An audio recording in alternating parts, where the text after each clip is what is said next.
Hey, everybody. Welcome back to the Surges of Income podcast. Chris Moore here. And today we're going to talk about surges of income, of course, and how you can make money really hand over fist outside your day-to-day monthly income. And you can have money that you can invest much faster. That's not earmarked for your bills and your normal living expenses. And that really comes from several different things, as you know, if you've watched the show, from the sale of a property, from the sale of a business, from profit distributions from a business that you own, or product launches and being able to make a lot of money all at one time, leveraging skills in digital marketing and high ticket sales. So today we have Dave on with us, and we're going to be talking about kind of the transition from being a digital marketing expert, really focusing on local lead gen for businesses, and kind of transitioning that skill set, what we call horizontal skill set, over into business acquisitions, along with whatever else comes along. We're just going to be organic and just take it any way it goes. But Dave, welcome to the show. Can you just briefly tell everyone a little bit about yourself? Yeah, thanks, Chris, for having me on. So a little bit of my history, I guess you'd say, in the business world. I've owned a digital marketing agency right now. I probably should have put it on my little thing down there, but it's gopantrim.com. So we've been around for 4 years now. We strictly service gyms, really hyper-focused on fitness franchises. That's probably 99% of our business. So we focus on doing lead generation for them. So Facebook ads, Instagram ads, Google, YouTube, TikTok. And then we also have a team that helps follow up with their leads. So that way, clients aren't just paying us for lead gen. They're really paying us for bodies in the door. And then we've tried to work on morphing the business a bit more to where we also have coaching now added onto it, which is really to teach them how to grow the business outside of digital marketing. So we try to work on being a growth partner. But sometimes I think I have entrepreneurial ADD, looking to do the next thing. And doing marketing for enough time, it's like I've always felt like the most powerful thing I can do with my marketing skills is not just work as an agency, is go apply it to a business, maybe a business I own, business I partner. And that's where I want to get involved into the acquisition space, which is why we, joined the acquisition protege program. Awesome, man. Well, I'll tell you, being able to grow a business, leveraging sales, marketing, systems, people, and processes is such a powerful skill set, right? You're hyper niched into gyms, but really your skill set could translate to probably most every other industry that deals with business to consumer at a local level. Should be a pretty easy translation. So I think transitioning your skill set over to acquisitions, you really just have to focus on defining your buy box and see what businesses could I blow up with what I'm able to do. And then beyond that is really what type of businesses are going to make me the amount of money I want to make, right? For me, my buy box is, we call the Fab Five. Have you ever seen my buy box? I have seen. I love it. Yeah. So people who haven't seen it, it's high ticket, high margin, nationwide or worldwide audience, extremely easy to target, and someone would pay 10 times more than what they paid based off the satisfaction and the value they got, right? So for me, taking that same skill set that you have, I decided to only pursue things that have high ticket and high margin, where there can be a lot more money coming to me per sale, right? Compared to, I also own a boutique fitness gym. I own half of it. And you're never going to get rich doing just that one gym because you only have a certain number of clients. It's got a physical capacity it can hit, as well as we're not selling $10,000 a month memberships. We're selling $150 a month memberships, right? So yeah, for me, I had to transition at some level to a bigger playground for me to be able to make the money I want to make. And I think you can easily do that with your skill set transitioning to acquisition. So if we can kind of dive into that a little bit more, can you kind of state what you're trying to accomplish, and then let's just kind of mastermind it and talk about it? State what I'm looking to accomplish in terms of what kind of business or what kind of revenue. Can you define? Yeah, just when you close your eyes and you dream about acquisitions and about kind of taking everything you've learned and all of your experience and wisdom and mistakes and moving it forward into acquisitions, like what does that look like? What does it look like in a year from now? What does it look like in 2 years from now? What kind of business do you want to own, or what type of businesses do you want to be involved with? Yeah. Okay. I think to a certain extent, I don't necessarily, I've served local businesses, and I think with many local businesses, there is a ceiling to what they can accomplish because they're limited to, they're 100,000 person audience that is around them within a, 5-mile radius. So part of me is a little bit averse to doing that. And then I like the idea of businesses that do have at least a wider market, maybe a whole state or the whole country, because now I have way more audiences that I can go target. I have more ways to find how to be creative with my marketing and bring my, my cost per acquisition down. So, things that are virtual definitely appeal to me. The only downside from what I've noticed is a lot of things in the virtual world, people want a ton of cash up front for those kinds of businesses. So it's been one piece that I've just come across in most recent times in some businesses that we've been looking at. But what does it look like over, 5 years? I would say that we definitely I want to acquire multiple businesses that we can scale. Ideally, they have some way of complementing each other so that we can, create efficiencies, cost efficiencies, whether that's leveraging the same marketing team to help make their marketing better and help them scale, make them more efficient.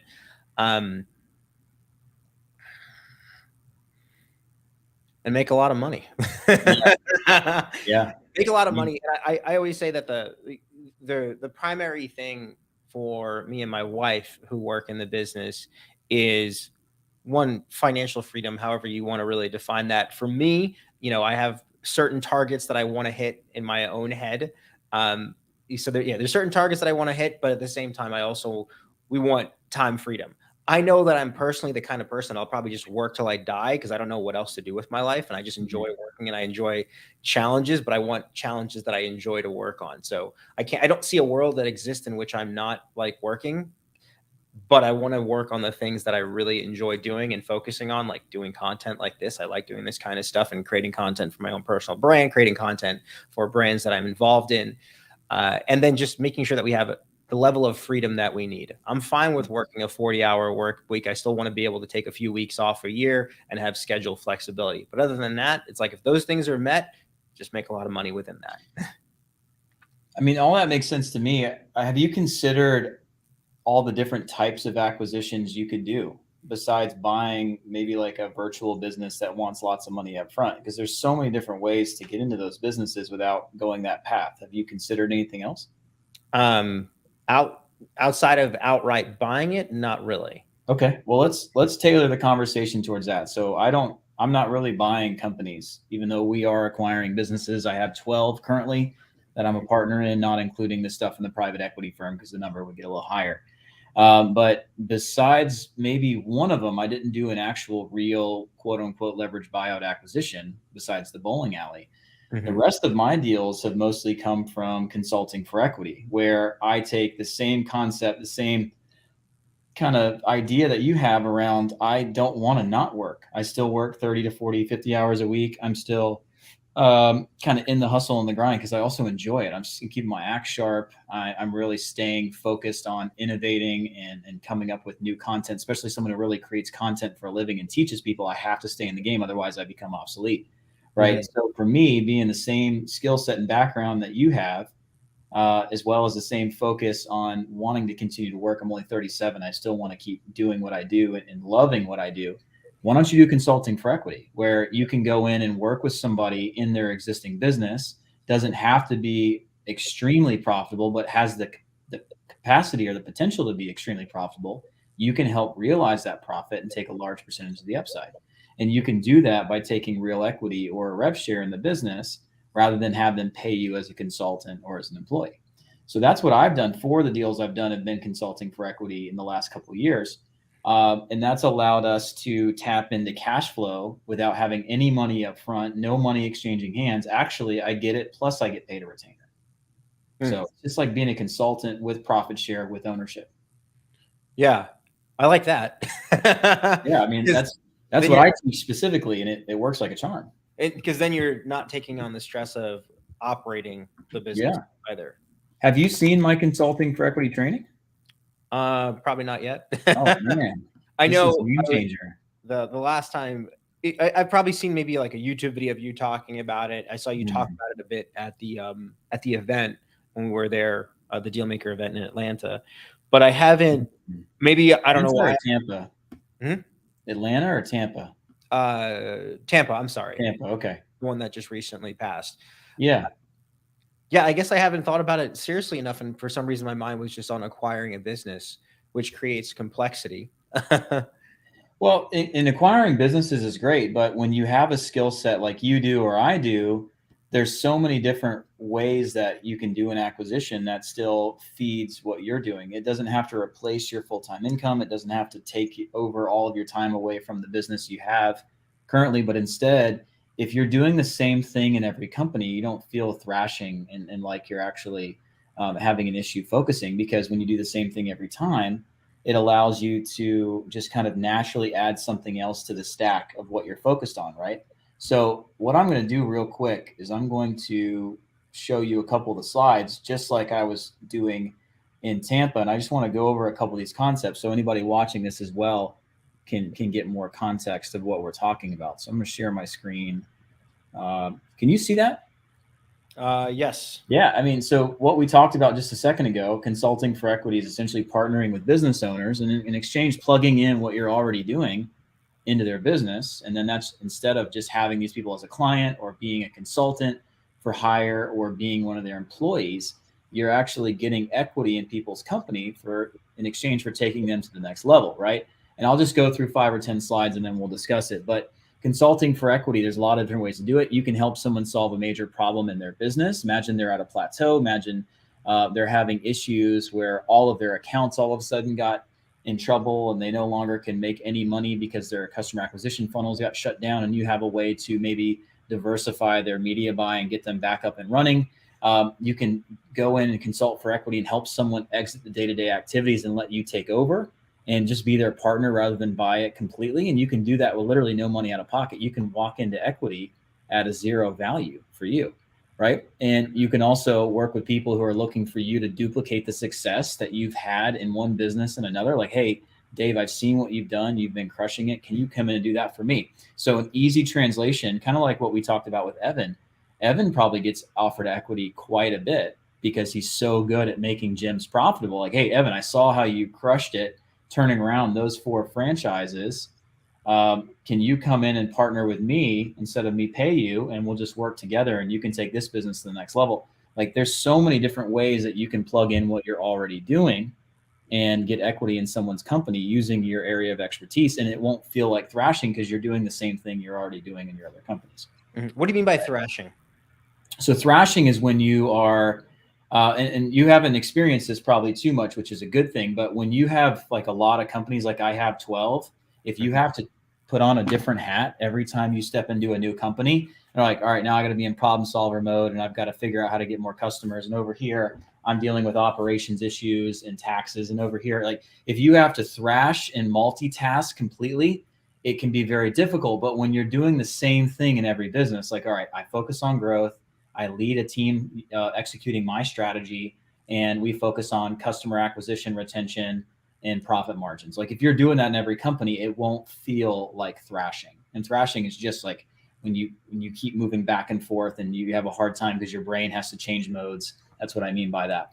So a couple of things to think about when you're thinking about consulting for equity deals is really understanding what do business owners really want. So when you're talking to somebody, not necessarily about acquiring their business, but about maybe working with them and helping them get past the plateau or duplicate the success you've had in another business, but in their business, or they've got a major problem they need you to solve, right? You have to know what business owners want because this is your leverage point. So they want increased sales, they want more profit or increased profit margins, they want more time themselves, they want to relieve stress, they want to spread out their risk, they want to expand into new markets, they want to expand their product or service offering. They want to hand off responsibilities, right? And we don't have to go through all of this in detail, but I just wanted to kind of show you a little bit about another way, because with your skill set, it lends really well to this. So imagine in your portfolio, you have a fitness-focused marketing company where you're not just selling leads, you're actually selling orientations and appointments where it kind of differentiates you, right? You're a growth agency, not a marketing agency. How many clients do you currently have in that business? 180. So how many of those people, if you approach them and said, hey, moving forward, we're not taking any new clients. Instead, we're going to shift our focus over to working with only 10 different gyms. And instead of working with someone as kind of a consultant or a marketing firm, we want to partner with only a select few people to take their gyms to the absolute next level who get a lot more of my time, attention, and focus. And it's kind of based off where we are in our business. This is the direction we're going in. Is that something you'd be interested in having a conversation about? Like, that's a powerful shift over. So instead of working with 180 clients, maybe you can own 10 of the businesses and keep your retainer fees at the same time. So there's so many different ways you can position consulting correctly. That's one. You may say, I'm not really wanting to be in gyms because in general, they have such a low ceiling on how much profit they can create. And there's just not enough pie to slice up and give me a piece of it. I'd rather just keep that business and go after something else. So then the next thought would be, with what I've done inside of the fitness space and the gym market, what other markets could this translate to very easily? Could I go in and start growing larger companies and have a percentage of their equity from the beginning, just literally doing the exact same system that we're already doing for gyms, right? So think about what else relies on local marketing and local lead gen and lots of just a lot of leads to be able to hit the income they need. Well, things like medical spas could be a great one, which they usually have much higher revenues than traditional boutique fitness gyms. You can look at other businesses that maybe have the same number of transactions, but much higher transaction value. What about roofers? What about companies that are doing concrete? A lot of home service industries, which have very low transaction volume, if you look at it, but their average value per transaction is like several $1,000s. Is there more profit margin for you to be able to take some home as well? Like, there's so many ways you can translate what you're already doing to different industries. Mm-hmm. So just some things to think about. You don't need to make a decision with me. I'm just trying to help open your mind to different ideas. Yeah. So when you're looking for, let's say that, because you already hit the nail on the head that I don't want to go own a gym. I own a gym. I get it, dude. Yeah. Get it. And so let's say that if maybe it's staying local, maybe it's not going local, looking for bigger businesses, maybe businesses that have, a statewide reach or maybe a whole national reach that I could probably plug in similar systems, maybe some things I'd have to figure out, but it's not like I would be able to figure it out in a month's time with the network that I have, with taking a few programs and figuring out how to apply those strategies to that business. How would you, one, find those kinds of businesses that you would want to approach? Because, I'm assuming you probably wouldn't be looking at a business broker. No. Right. No, because people don't go to business brokers when they want to partner with somebody. Yeah. They only go to business brokers when they want to sell. So I think before you think about where to find the businesses, you need to think about what is your buy box, right? So what I recommend is taking all your experiences you've had so far and think about people you don't like to work with, types of companies that are just a pain in the ass and they're not worth it, companies that have low ceilings. What is your absolute win scenario? Like, when you walk in and it's your turn to plug in your marketing system into a company, what has to be true for you to just absolutely knock it out of the park 100% of the time? Right. And I think about what that looks like. And I even have, of course, I have more slides that clearly articulate that. So maybe I'll just show that. Right. But when you do your buy box, it's really the criteria in which would you want to pursue a deal. So don't worry about trying to find the deals yet. First, say, what is my buy box? Mm-hmm. So I told you mine: high ticket, high margin, 10x satisfaction rate, extremely easy to target, nationwide or worldwide audience, right? So being a guy who also did local lead gen, I marketed in every single A, B, and C market in the United States with $1,000 a month budgets. Like, so I've been there just like you've done. Exactly. And I realized that, wow, CPMs, if anybody's watching it, cost per 1,000 impressions. Just in general, the smaller the audience, the higher the CPM. And then all the building blocks and KPIs of ads, all the way down to cost per lead, cost per acquisition. There's just only so much you can hone it in. And as prices rise on media and traffic, it's just really hard to scale that. As well as your frequency of exposure is so high, you have to churn and change out your ad creative so much. So one part of my buy box, based off of my experiences, is I've realized that I like to work with nationwide or worldwide type audiences where I've got 30, 40, 50, 100 million total perfect customers, where I can run the same ad for literally months on end without switching out the creative. It doesn't get stale. I'm able to get huge economies of scale on my cost per 1,000 impressions, right? So what I would challenge you to think about is really based off your experience, what does that perfect business look like for you? What kind of customers do they serve? What's their average lifetime customer value? What's their average transaction value? Is it a nationwide, or is it just like a regional area or a local area? One of the things that I tell people a lot is, especially people who are consulting or helping people make money, in business, like a business to business. If you really want to get to the next level, stop helping thousandaires make money, start helping millionaires and billionaires make money. You can have the same amount of effort and you only work with millionaires and billionaires, you're going to make a lot more money compared to trying to work with smaller companies, smaller business owners who are still in the, we call it thousandaires. Yeah. There's only so much you can make there, right? So like one of my good buddies is a big time consultant, super, super sharp, like about as sharp as it gets. And, he's only got so many people he can work with because his time and his ability to work with people is limited based off of his capacity. I said, if you want to triple your revenue, only work with billionaires. If you start only consulting with people with 10x more money than your clients now, you're going to be able to make a lot more money, right? So I think when you're thinking about developing your buy box is who's got my money? Like Uncle Grant Cardone says, who got my money? Figure out where is there a lot of margin where you can do the same amount of work and make a lot more from that, the effort that you put in. So I do think about like, who do I love to work with? Who do I hate to work with? If I could go back 5 years ago, knowing what I know today, what would I do differently? What would I start or build or buy, or who would I partner with? Like take all that wisdom and experience you have and go and figure out what your ideal buy box is. What's that formula? Right. So that's just some things to think about. So instead of saying like, where would I find these people? Of course, I have answers for that too, but I would start by thinking about just doing a whiteboard session where you probably think the best and just write down all the things you love and write down that ideal win scenario. Like, where can I point to the fence and knock it out of the park? And then also, where is there a lot of demand for my skill sets? Who is really looking for someone who can really make it rain with lead gen like I do? And then also the fact that you have a system where you can pump leads into a conversion process with using VAs or whatever you're doing to convert them into appointments. Who is literally salivating on the idea of wanting more appointments? Who are appointments worth more money for is my bigger question, right? If you get roofers appointments, how much money can they make from that? 40% margins, $8,000, $20,000 roofs. That lead's worth a lot more money than it is to a gym. So why not start looking at home services? The other thing I look at is something called decisions. Have you ever heard of decisions when it comes to customer behavior?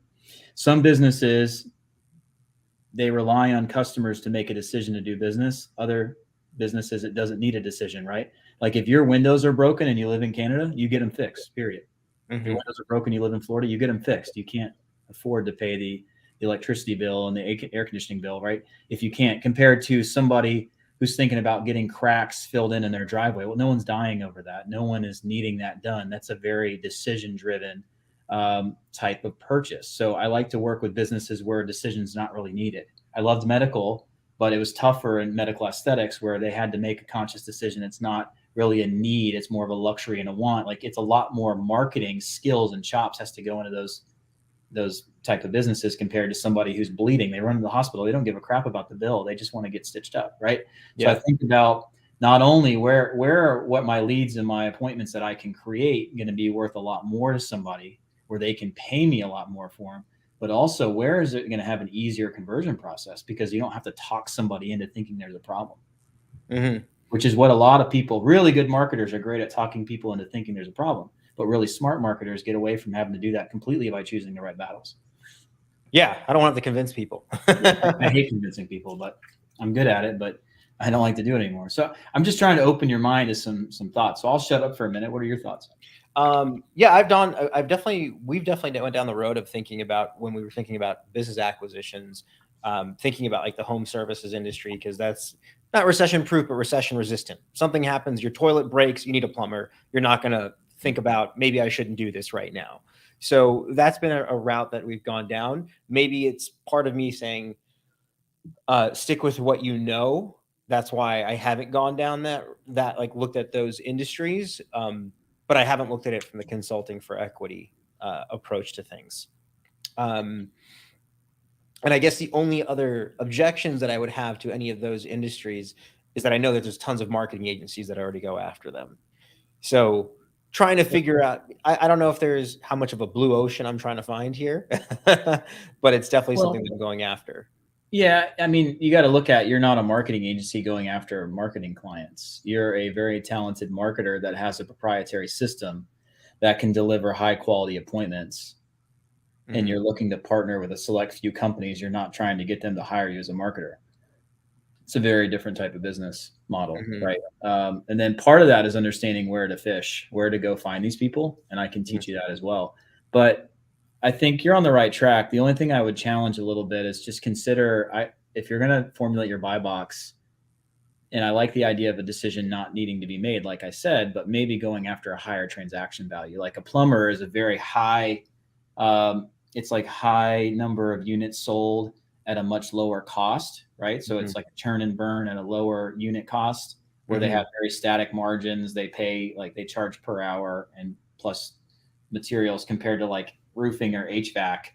It's a much larger average transaction value. Where there's larger transactions, larger profit margins, there's more money for you to be able to cut off to the side. And it takes fewer conversions to still make the same money, right? So if Yeah. you were going to do a consulting for equity deal for a pretty decent size roofing company versus plumbing company, they're going to have to serve 10 times to 20 times more customers during the same period of time as a roofer for you to make the Mhm. same amount of money, right? So for you to be able to be more impactful and potent with your ability, fewer leads, higher transaction value, higher profit margins. So that's what I would encourage you to think about.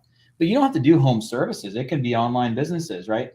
For me, I love service businesses and online businesses, and there's a reason why. You want to know why? Why? There's no cost of goods sold.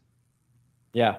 Yeah, I love that. So imagine if you could sell something for 10 grand that has a cost of goods sold of 4,000, you got 60,000 or 60% to play with.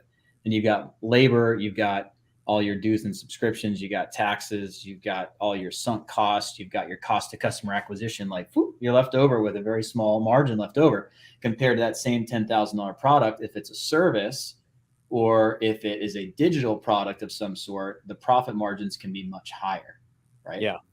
It's like you're not in the restaurant business. You can sell $6 million in revenue in a business, like a restaurant, over a year and have 3% profit margins. Yeah. If you have one bad season, your whole year is screwed. Mhm. Right? So for me, I like service businesses. So just some things to think about. Um, Sometimes they're more scalable. You have fewer interruptions, because think about something with a cost of goods sold. You may have a supply chain issue that you're not in control of. You may have an issue with your provider who makes your product is no longer in business.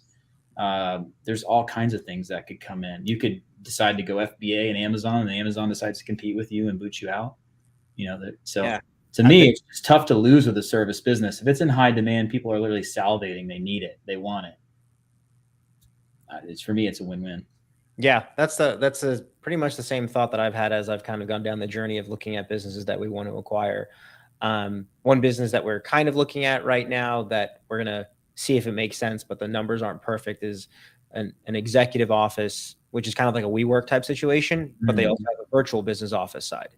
And the virtual, that's pretty much unlimited like scale to something like that, because it's also located in a very prestigious area that has a very recognizable zip code that professionals would want to have their business located there. And Mm. the Yeah. only downside is that it's not high ticket. It's like 150, $180 a month, but the lifetime value is about 8 years. Well, it's like a SaaS company. Yeah. So it's having a great monthly recurring revenue. MRR is one of my favorite acronyms. So that's a good Yeah. thing. Yeah, that's cool. Yeah. Well, I mean, where's your head at? There's so many different ways you can go with acquisitions. I guess my biggest advice to you is to consider consulting for equity. Uh, we have, another 30 minutes here, so I can dive into more around how to find those people if you want, or how can I help serve you the best? That's definitely the route that I want to learn more about. And Yeah. just an opinion question for you is that, do you think that I am probably doing myself a disservice if I'm not going after the consulting for equity route and allowing myself to maybe, I don't know, just purchase a laundromat? Not that I'm going for that, but looking at a local business that I'm like, okay, I know I can help this business grow, but I probably have a ceiling and I have to get 10 of those, versus what I could probably do in the consulting for equity route, or purchasing, a digital business that, is service based or info product based. Yeah, I'll give you my opinion. So, number one, these local businesses have low ceilings, and at a certain point, you're only making money with those businesses if they're profitable, and they have to be profitable enough for you to be able to take home the excess. Local businesses usually take a little bit more of a reinvestment as well than some other businesses would, because they have premises, they have people, they have turnover. Um, Mhm. Usually local businesses have a little bit more marketing in play to keep people interested. Local competitors can disrupt you a lot faster. So for me, if it has a low ceiling and I know like I could do it, I'm good at it, that doesn't mean I should. Like if it has a Yeah. low ceiling, I don't touch it. Um, I think the next question really around deal origination, should I be just going after consulting for equity? I'll share a visual with you here that I think, hold on, will help a little bit too. When you're doing deal origination, and what I mean by that for anybody watching is when you're looking at businesses to acquire, you're going off market. I think more of understanding what could I do with every opportunity that I come across, right? You may find, are you into real estate at all? Not really. No. So let's just say you were, though. Say you're a real estate investor and you're real well versed. Well, there's so many things you can do with a real estate property when you come across it. You could wholesale it, you could buy it and flip it, you could buy it and hold on to it as a rental, you can buy it and convert it into an Airbnb, you can do a subject to deal and take them over on their mortgage. There's so many different ways that you can handle any different lead you come across. And I think understanding how to be versatile and look at every opportunity in multiple different ways is powerful. So when you're talking to these potential sellers and looking at these deals, you can look at every opportunity as a potential deal as well. Like, hey, maybe this doesn't fit my buy box whatsoever, but somebody else in Protege, it's perfect for them. I can connect them and take a fee for, bringing them the lead.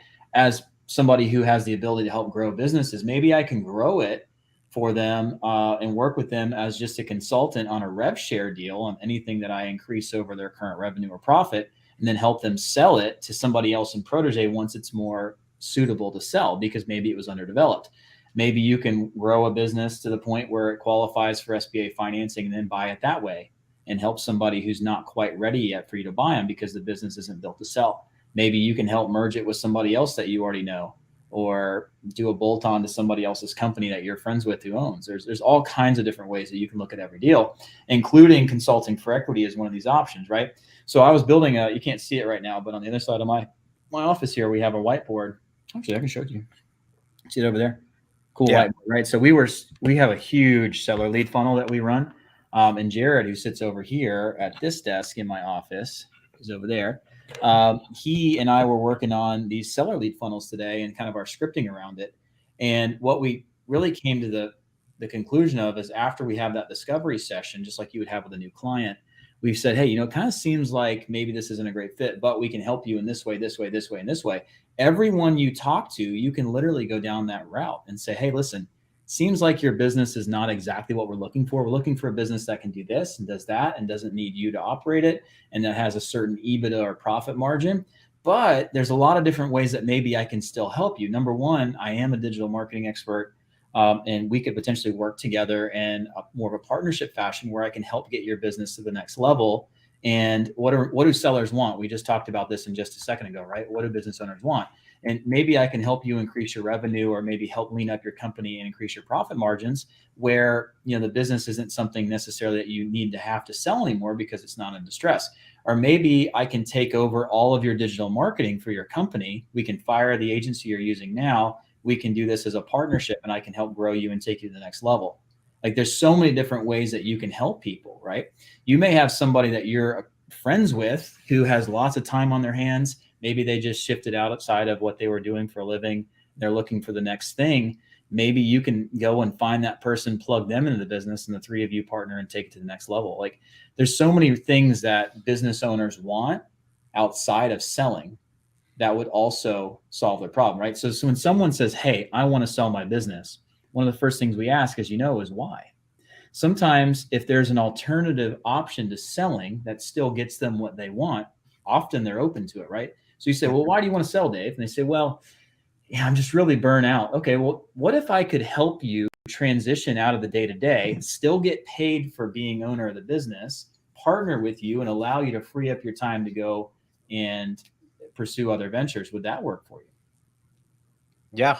100%, right? I think it's all about creativity and understanding what business owners want. Every time you talk to somebody, my biggest question is, can I help them? Is there enough money available for me to help them? Is this getting me where I want to go? Is this a win-win, or do I have to buy it, or can I get free equity in lieu of, doing other things? And that's just what I like. I like free equity. But a couple of slides to look at. I love this right here, because one of the things that's so cool, instead of just buying the business, you can literally take over, get paid a retainer fee, and have equity. Like it's just a great alternative. Imagine if you are definitely very reputable. You've been doing this a long time. You've got a great reputation. They know that you're going to knock it out of the park. You can ask for 10 to 20 grand a month right out of the gate if the money is available, and you can not only take over, be part owner of the business, be their partner, but also get paid your retainer fee. There's so many different ways to do this. So a couple more things I want to show you then. I want to stop talking for just a few minutes. One of the things that I think is really, really important to know is when you're talking to someone about the idea of consulting for equity, you've got to find people with the right mindset, right? If you're going to people who have their business listed with a broker, they're under the mindset of wanting to get away from it. It's not going to be a very good conversation. But instead, what I like to do is I like to pick my niche. I understand my buy box. I understand exactly the type of businesses that I want to work with on a consulting for equity level. And I'm going to go find where they're meeting. I'm going to go find their masterminds. I'm going to go find their groups. And the reason why I like those is when you find somebody who's a part of a mastermind or part of a group like that, they're already open to collaboration. They have the mindset of many people make light work. They have the mindset of, I don't know everything. I'm getting into groups of people where there's a lot of smart people there, so I can learn with them, compared to somebody who's just like closed in their office and they've never had a partner in their life. Like they're not even going to consider this. But going to those people and creating those relationships and going and adding tons of value inside of those groups of people where your perfect business owner is already congregating allows you to really find the right person who's going to be open to this right out of the gate. And if you go in there and wow them and show tons of value and help solve problems for you, they're eventually going to start coming to you as the resource and say, hey, Dave, I want to run something by you, or Dave, I want to pick your brain, or Dave, I need you to take a look at this. Do you mind? And from there, you can say, listen, I don't work with clients anymore, especially not in this industry, but I would be interested in working with you maybe at a partnership level. Just want to let you know that's the way I work with people. So just know that up front, and then you can train people to give you equity. So I just threw a lot at you just now, so my apologies. Yeah. I think I digested most of it pretty well, actually. Yeah, you did well. I could see it. So when you're doing a consulting for equity type play, what kind of percentage of equity would you be going for? Like, how do you make it an irresistible offer for them? I know it's obviously like, look, you're paying me a retainer, but I'm just getting a percentage of the growth, so it's not really coming out of your pocket after that. Well, there's lots of ways to do it, and that's more of a risk reversal for them. In my world, it really comes down to who you are right out of the gate and how much they truly believe that you can solve their problem, right? And also, what do you want out of the deal? Sometimes equity is not needed. Sometimes just doing a rev share is the best thing for you, because maybe the business is in a risky environment and you don't really want to tie your name to it legally, right? But you wouldn't mind working with them. You just don't want to have any of that. Maybe the business is in tons of debt and you don't want to inherit that liability. Instead, you could do a rev share or a profit share deal with them, the exact same structure, but you have no financial liability on their business. Compared to if you're building with them with the intent of selling, you obviously want to have real equity so you can participate in the upside. But I think some of it depends on the size of the business, right? If it's a $25 million company, the idea of them really needing you all that bad and wanting to give you 20% or 50% is probably pretty slim to none. But if it's maybe a smaller company, maybe under $1 million, they've had a really big problem. They've had a trouble getting past this plateau. All the things they used to do to acquire customers no longer working, and they need you more than you need them. Then, I mean, the ability to come in and really take a large percentage of what you grow the business is very possible, right? I think you just got to be creative. You can structure any way you want. You could say, listen, I'm going to take you to the next level. I want to be a 25% actual equity partner. And I want us to work towards building the business with the ability to sell so we can all cash in one day, because that's a big part of my consideration in spending my time here compared to another business that I'm going to build to sell later, right? I need to know that we're aligned. The other thing is, for this to be not necessarily worth my time, but I want to make sure that our alignments we're in alignment with what we want. I'm going to have to get paid $10,000 a month for me to even shift my focus over to this right out of the gate, right? And I think the conversation can go so many different ways. If you're just a punk kid and you're 23 and you have no skill sets and no background, you just got a lot of gumption and time on your hands, it's going to be tough to talk somebody into giving you equity. But even someone like that can go and say, listen, you're stressed out, you're burnt out, you need to hand off all these responsibilities. I'm not looking to work for somebody. I'd love to work with you and maybe learn from you, but work my way into being your partner and let you kind of go off and shed all these responsibilities. I'm very capable. I can take it over. Like that's maybe a path for them. But for someone like you or myself, who've 180 clients, you've grown all these gyms, I can do this for this business. I'm going to blow up some of these businesses this year. It could definitely be yours, but I only work when I'm a partner. And you just have to negotiate it. Mm-hmm. But when you deal with somebody with the right mindset who's already opening to collaboration, they're looking for help for a problem they already believe exists, they're much more open to the conversation compared to like if you're just door knocking, it's going to be tough. So that translates into probably going to more events, Facebook groups. Where does your head lie with that too? Yeah, it depends on, you want to go catch fish, you got to figure out where the fish are. So first you got to figure out what species of fish you're going after, right? Mm-hmm. So say you decided, all right, I'm going to go and first of all, go work with some roofing companies, really dial in my systems to see how I can translate what I do over to roofing. Then I would go join roofing associations, roofing marketing conferences, roofers owners associations, and I would start adding tons of value in those groups and becoming the resource that everyone comes to like a magnet. And then from there, it's so organic. It's so easy to have that conversation with somebody compared to when they don't know, like, and trust you, and they don't undoubtedly believe that you can solve their problems. It's a little harder for you to say, hey, I want you to give me equity, right? But if you are the badass of all badasses and they say, wow, this guy's so sharp, he's helped me so much, I really like this guy, they're way more open to that conversation. Mm-hmm. Okay.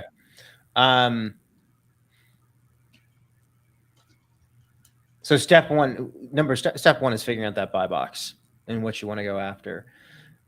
Would step two is now after that, figuring out where the fish are. Step three in my mind potentially is then how do I also start to attract them? I think that's like, how do you build a brand around that space? Your brand is very niche towards roofers. I would assume it's probably best to really hyper focus on the niche that you're, the kind of people that you're going after, rather than being like growth marketer. Yeah, at some level. I don't know if the brand plays too much into this, right? If you're building relationships inside of a group of people and you're helping them solve problems and you're becoming the resource who has all the answers they're looking for, it's not really like an outwardly brand. You don't want them to look at you as like a marketing provider or a vendor, but instead you are somebody who has the ability to take them to the next level. Mm-hmm. You almost want to be a little bit exclusive, almost like you're not available. That's where they kind of draw people in, right? When they're like, ooh, man, that guy's so sharp. I wish I could hire him, but I know he's too busy and he's crushing it. But instead, they will start coming to you and saying things like, hey, let me pick your brain, or hey, I wanted to see if you can help me with this, or hey, really love that presentation you gave. It was amazing. You think there's any way we can work together? Here's what I'm dealing with. Like, as soon as those conversations start coming to you, it really makes a lot of sense. What I think would best serve you and give you more context is watch my consulting for equity training, kind of start to finish. It's about 45 minutes, and I'll drop it in the notes here for anybody else who wants to see it, because it's powerful, but it's really a relationship game. Just like if you're going after broker deals or you're going after off-market deals for acquisitions, you still have to have a know, like, and trust factor to be able to leverage seller psychology, to be able to talk to them and help them feel like you're a safe pair of hands to take on the business and move on to the next level where they're more open to creative financing. You still have to have know, like, and trust. And this is no different. Like getting someone to give you equity or work with you as a partner, they have to know, like, and trust you 100%. They also have to undoubtedly know that you can literally take their business to the next level, and they have to want it more than you do most of the time. Mm-hmm. Right? Compared to the first example, if you remember I gave you, is the concept of going through your book of business of 180 different clients and gyms and say, listen, I've really enjoyed working with you over the last 18 months, 25 months, whatever time. Wanted to let you know that we're going to start shifting our focus in our agency where we're no longer taking any more gyms on as clients. We'd rather consolidate our time and focus on just a select group of clients, but actually work with them as partners and help them grow to the next level, help them open new locations, and really scale the business. And we find that kind of where we are in our path and our career is what we want to focus on. I wanted to see if you'd be open to that conversation. Like that's such an easy conversation for you because you already have their know, like, and trust. Yeah. They already know that you guys are awesome. They already know that you all can back up what you say, right? Compared to going after it outwardly, you've got to go and create that same trust with this new group of people.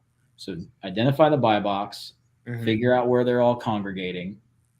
Don't pick them off one by one, but instead I recommend going and finding these groups, finding these masterminds, and just going adding tons and tons of value. Sounds fair. My question for you is that you went from kind of a similar agency, and it sounds like you kind of went into the information space. What was your journey of bridging that gap over there? So I was actually in the info space, then agency, then back to info. So that's a little different, but I'll tell you, in my opinion, they each have things that are easier and harder than one another.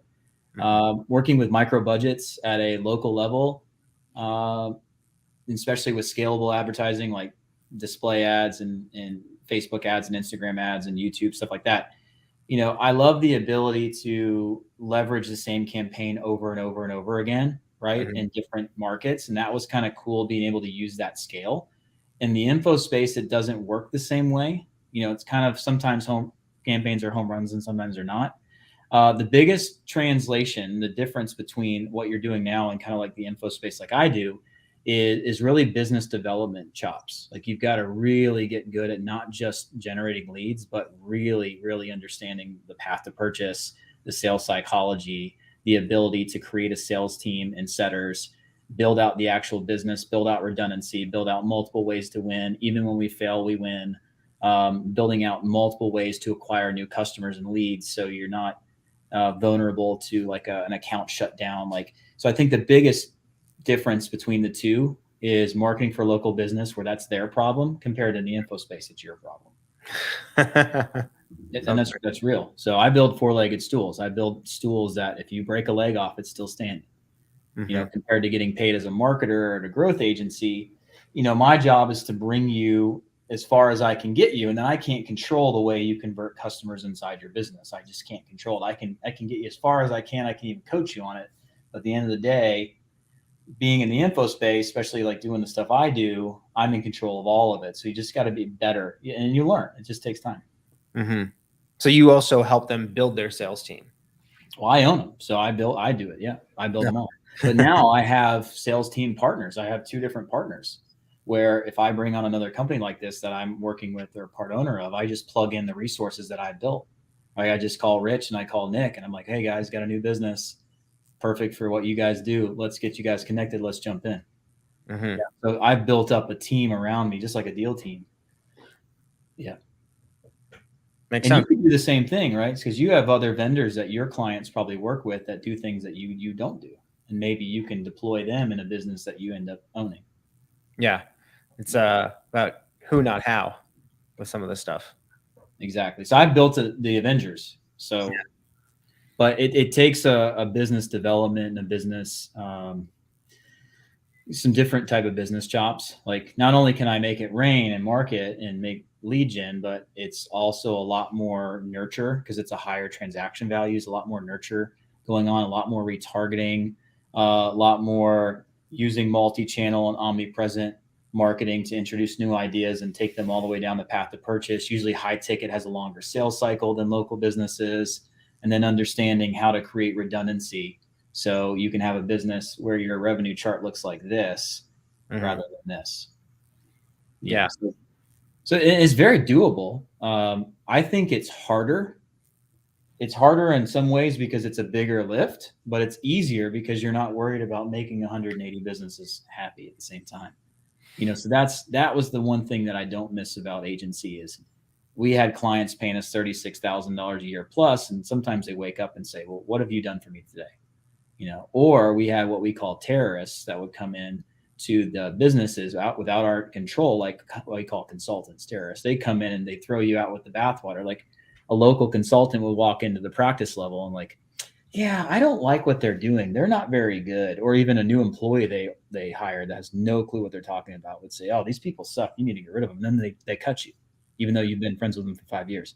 Yeah. So I got to shed all that stuff. So that's the stuff I don't like. It hits home, doesn't it? But it's still, Agency business is cool. There's margins, there's economies of scale, there's a lot of ways to live a great lifestyle, leveraging all the ad spend and getting all the sky miles. And I love monthly recurring revenue, and I love the fact that we can outsource now and lower our labor costs. Like there's so many cool things with agency, but Just don't want to be in a local business agency. yeah. I want higher margins, or not higher margins. I want higher ticket sales for the clients. And the only way to do that is like what we were in plastic surgery. Just what were they selling? We were marketing for local businesses that had a high transaction value. So you can still do local marketing and get into an agent, like into a market where a lead is worth a lot more, an appointment's worth a lot more to somebody. Mm-hmm. Gyms are good because lifetime customer value is high. I understand that. So they can even lose money on the front end by paying you, but yeah, it's just a high turnover type business. Yeah. Especially in the boutique side. Something to think about. Yeah, I got to work on that buy box. Yeah, my only goal for you is just to help open your mind and kind of help you understand what options are available. I can't tell you what direction to go in, but being somebody who's very like-minded and we have very similar skill sets and background, I'll tell you the skill sets we have does translate well to helping people make more money, right? Helping businesses make more money. And what I told you earlier, like I've told my buddy Clay as a consultant, at the end of the day, if you can only work so many businesses or so many people at a time, if you're working with people with lots and lots of money, you make lots more money too. If you decide to go and help local wine shops and very small local businesses, you're going to get local business paychecks. Yeah. So that's the only thing I would be encouraging to think about being intentional about is just, I like to make rich people richer. I don't like to work with thousandaires, So a quick question on the process. I guess it's, it's partially your deal origination, I guess. How fast can that process go, versus obviously, like, again, a broker is the fastest route probably with buying a business because that business is already ready for sale. And I'm like, that can go much faster, but that still probably could take 3 to 6 months. Right. How do you make the process potentially fast, or is there a fast version?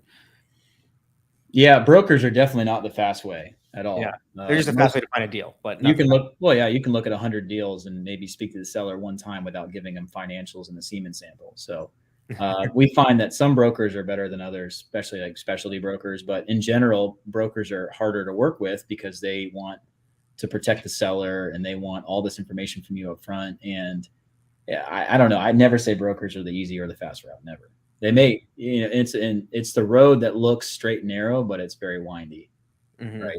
So for what we teach in general, leverage buyouts, annuity deal structures, things like that, seller financing options, finding people who have good businesses with distressed situations, that's the fastest way to do it. So just off-market deal flow. For acquisitions, another way is to put yourself out there to people and say, listen, I do marketing. This is what I'm especially at. I'm looking to do consulting for equity deals. And then you go network with the other people in Protege, over 500 people who are actively looking at businesses every day.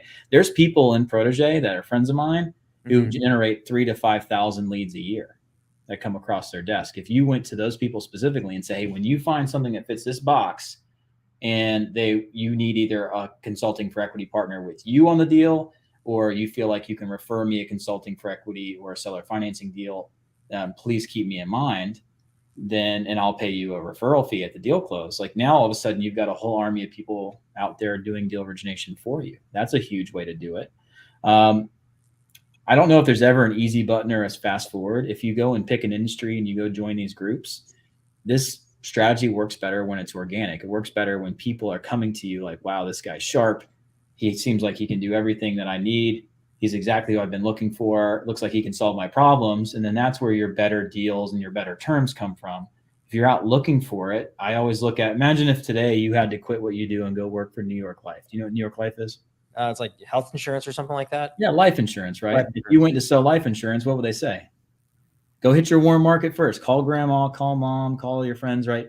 One of the things in this type of environment is you can work your warm market. You can go to everyone in your professional sphere and your kind of your reach, people that you know as acquaintances or friends, people you've met at conferences, people you know who are owning different companies that are maybe complementary vendors to your business, and just have a conversation with all of them and tell them your vision, right? So, hey, it's Dave.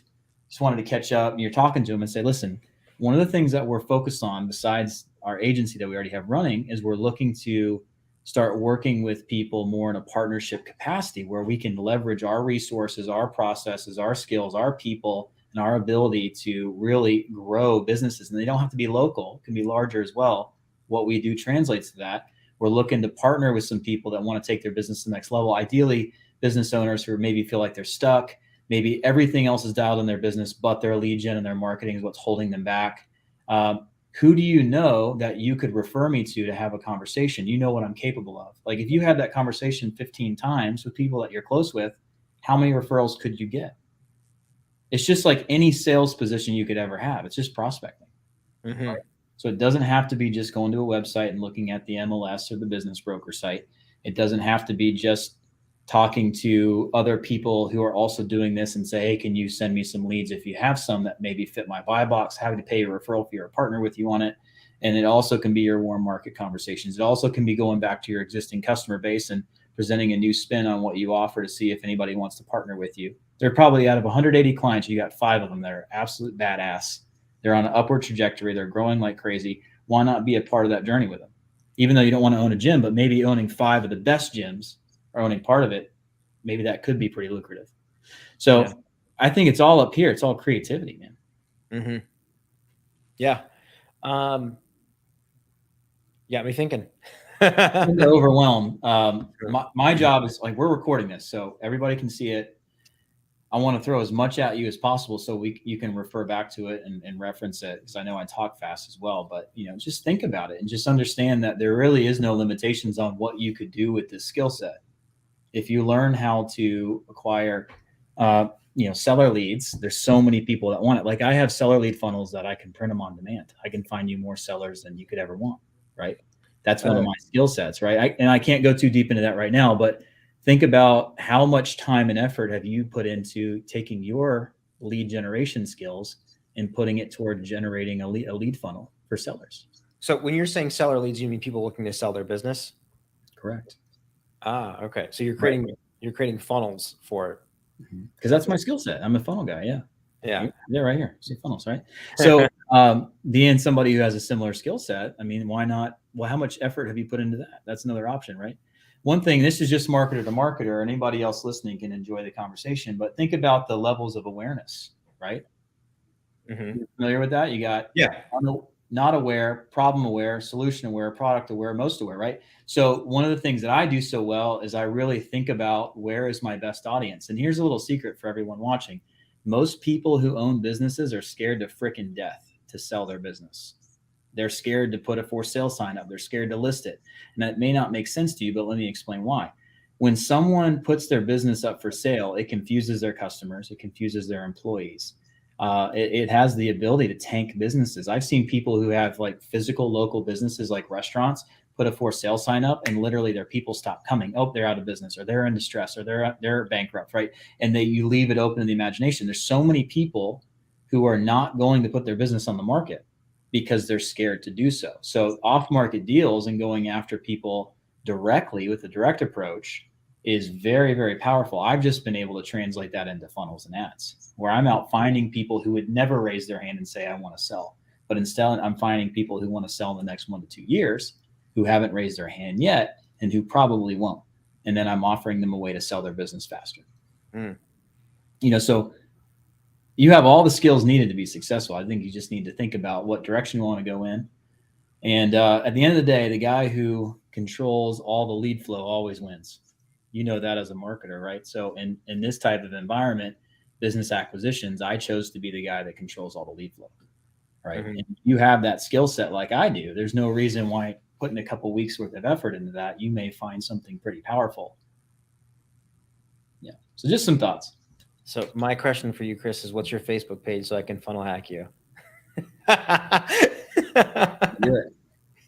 do it. Who said I use Facebook? It's the easiest one to funnel hack somebody on. Of course. Of course. Yeah. But there's so much love to go around. There's so many different ways to, they say skin a cat, although I think that's kind of cruel, but so many different ways to do this. And the best way to do it, though, if you're going to go after consulting for equity, is become a magnet. I'm telling you, having your phone ring is so much easier than picking the phone up and dialing. It's so much easier.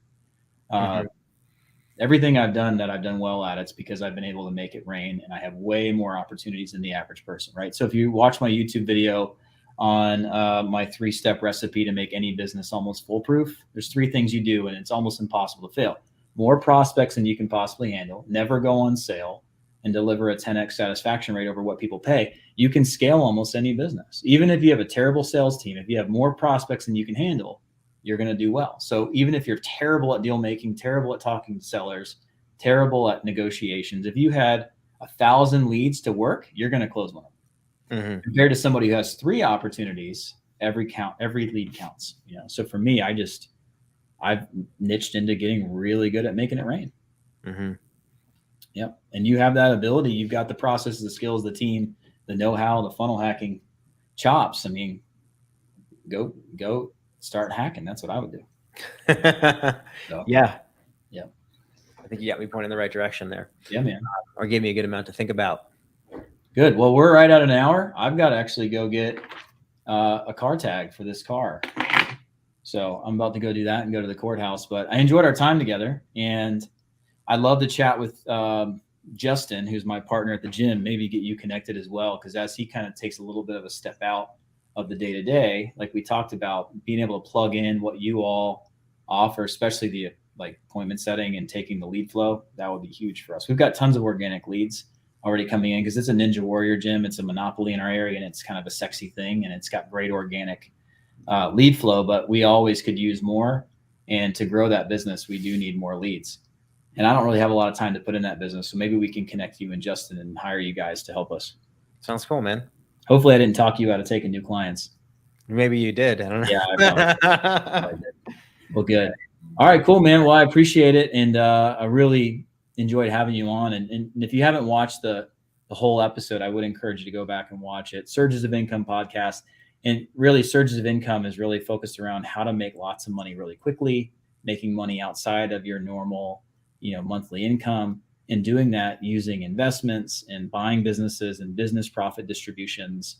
Like back in December, had a 6-figure distribution, March 6-figure distribution from businesses that I own and that I've grown, and then I invest in real estate. Like, how do you grow your net worth rather than just grow your income? That's what we talk about here. And today, more focused around digital marketing and businesses. Imagine if you are able to develop this type of skill sets and you're able to go out and grow businesses, own businesses, get large checks when you sell them, get large checks quarterly from profits. Like, how much could you grow your empire if you had the ability to do that? And that's what we talk about here. And I'm not the richest guy in the world, I promise you that, but I am on the way to being one of those richest guys in the world. I've really had a lot of success. And all I want for everyone who watches this is the exact same opportunity that we have, guys like you and I. But it starts with investing in yourself. It starts with learning skills that are in high demand, no matter what economy you're in, things that people need. And when you have a good servant heart, you want to help people, and you like to make money, it's a heck of a combination. That's all I got for you. All right. Any last words, Dave? No, you got me stuck thinking. So no last words. It's been go awesome. Take a run or something. Go fishing and go work out your thoughts. Yeah. It's been awesome being on, man. Thanks for having me. Thanks for tuning in.